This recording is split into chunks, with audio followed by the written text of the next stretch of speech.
Hello, my little salt blocks. I am here to let you know that this video has some spoilers. Minecraft Story Mode. Minecraft Story Mode, if you aren't aware, is a single-player point-and-click game developed by the belated Telltale Games, rest in peace, alongside of the ever-so-popular Mojang in the fall of 2015, and inspired by the original game called, Minecraft. As you can see, the name of this game is very original. This two-season game was first released during and towards the end of the major Minecraft hype train at the time, one of what would turn into many, and as a result, quickly captured the hearts of thousands upon thousands of misfit preteens that still had no idea who they were in the world, like an absolute landslide. This game as a whole crafted a majority of my childhood and early teens, and was what sort of kickstarted my interest in actually pursuing writing in the first place at the ripe age of 11 years old. Granted, there are still plenty of people that look down on the series for its somewhat mediocre writing throughout Season 1, but this game is certainly a diamond in the rough compared to a lot of other modern media that you see nowadays. That isn't to say that it's perfect by any regards, though. It relied on its own special charm. And I will say right now that Season 2 of Minecraft Story Mode improved on a boatload of things that Season 1 was lacking in. And then some.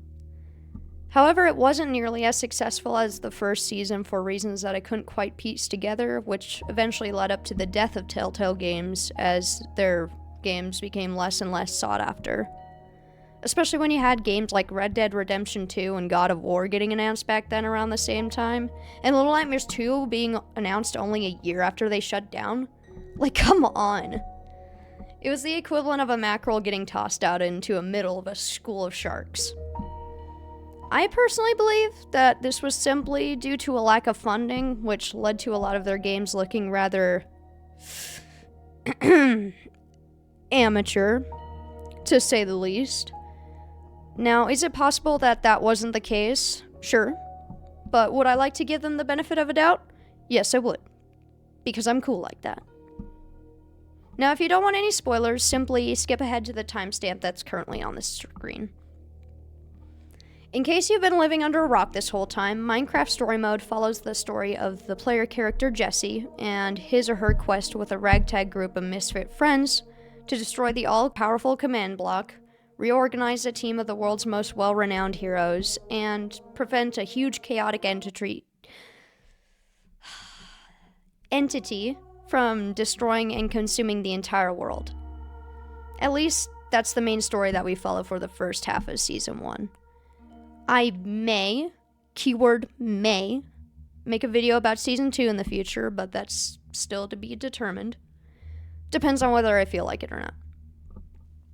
The second half of the first season is certainly a lot more sporadic than the first. However, in the episodes that follow episode 4, there's a pretty consistent increase in quality that quickly became very desired for the rest of the series, leading all the way up to the development of Season 2.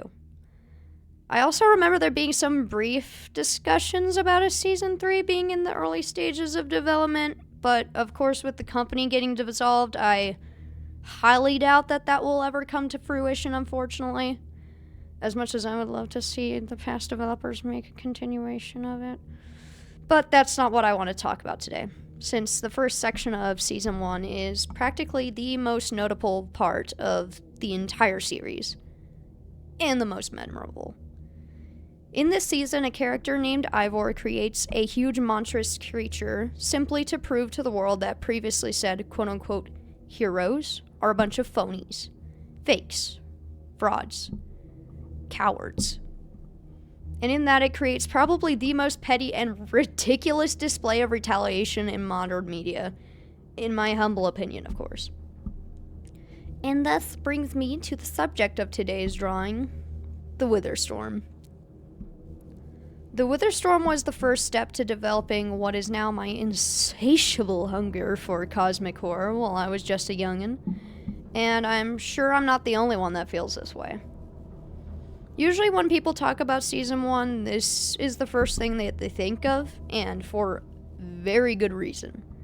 This creature takes a very Lovecraftian spin on the Wither from Minecraft and cranks it all the way up to 11.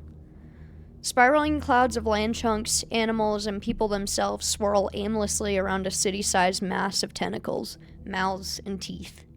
A giant maw of obsidian threatening an untimely and, well, memoryless demise for all that enter. I would be lying if I said it wasn't a heavy obsession that I had for quite a few years following the game's initial release. Little kid me's mind was blown right out of her skull when faced with this masterpiece of a creature design, and, well, whatever drugs they were on when they were making this, I want them.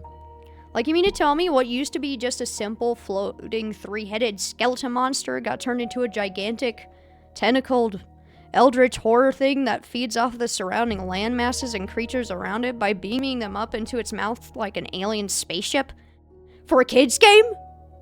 Fire. Absolute fire. The Witherstorm, in my opinion, is a symbol of seeking revenge. Revenge and retaliation. If you have not yet played the game, then you probably wouldn't understand why I say this until you do. But for those that have, you probably know. I think. At least I hope you do. Revenge is something that holds a lot of power, and it comes in many different shapes and sizes. From imaginatory revenge to self-proclaimed vigilantism, which can branch off into revenge in some cases, to predator versus prey revenge I can't talk today. You get the idea. Such action is more often than not a destructive force of human nature, and I think that the cartoonish display of this human flaw in the game does it a lot of favors and fits the story altogether, wrapping it with a big red bow. But I digress. Now, before I go on to talk about the making of this art piece, I will make it clear that how I designed the Witherstorm in this piece takes a bit more inspiration from the original Wither than from Minecraft Story Mode's original Witherstorm design. I'm pretty sure I remember there being a mod for the game that makes the Witherstorm look more like the way I made it look in my drawing, but I couldn't find any evidence of it anywhere in my, well, brief 5 minutes of research. So I can't say for sure. Anywho, I'm still really happy with the route that I decided to take for the Witherstorm. I plunged myself into a lot of new things that I'm not used to drawing this piece, simply because I took it as a good practice-setting opportunity. Highly recommend it.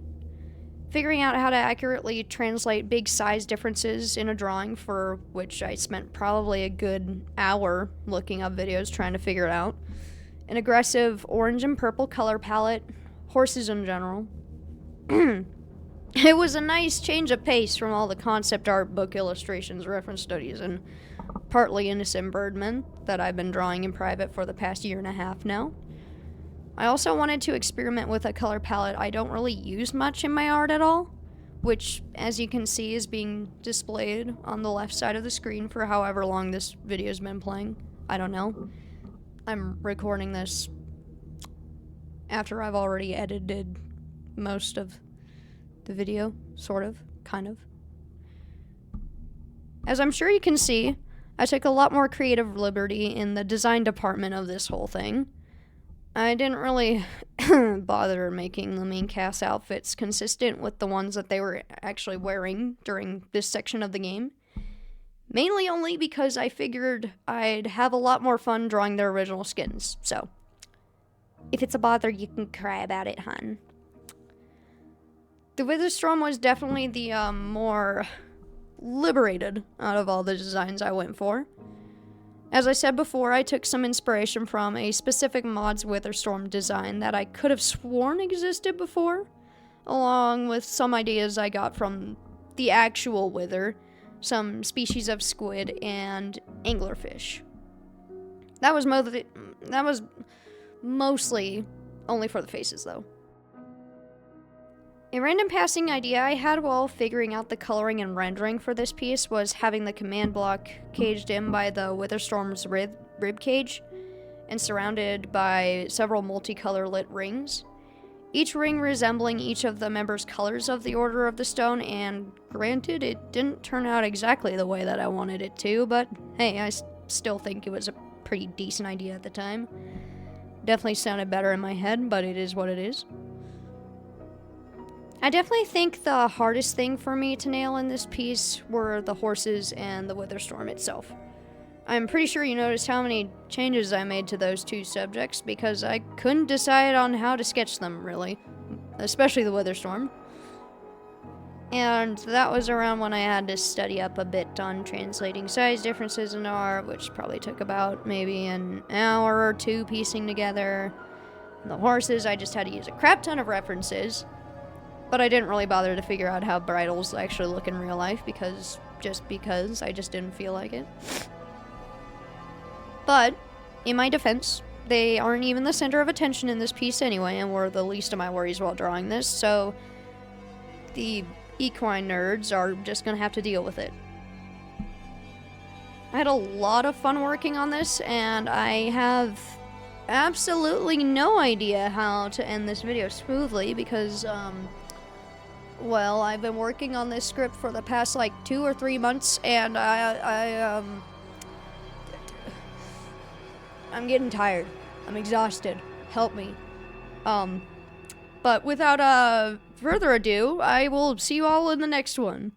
Bye-bye now.